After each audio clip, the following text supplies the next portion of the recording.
कोई भी नेक अमल उस वक्त तक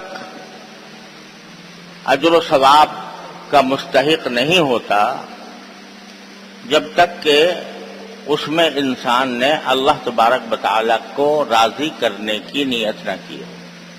जितनी भी इबादतें हैं वो खालिस अल्लाह ताला के लिए होनी चाहिए और सिर्फ इसी नीयत से होनी चाहिए कि मेरे मालिक परवरदिगार ने मुझ पर यह इबादत फर्ज की है या इसको मुस्तहब करार दिया है और मैं अल्लाह तबारक व तआला की खुशनूदी हासिल करने के लिए यह इबादत अंजाम दे रहा हूं।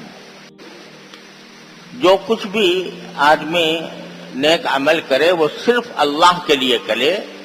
मखलूक को राजी करना या मखलूक में शोहरत हासिल करना या मखलूक में नेक नामी हासिल करना ये मकसूद ना हो।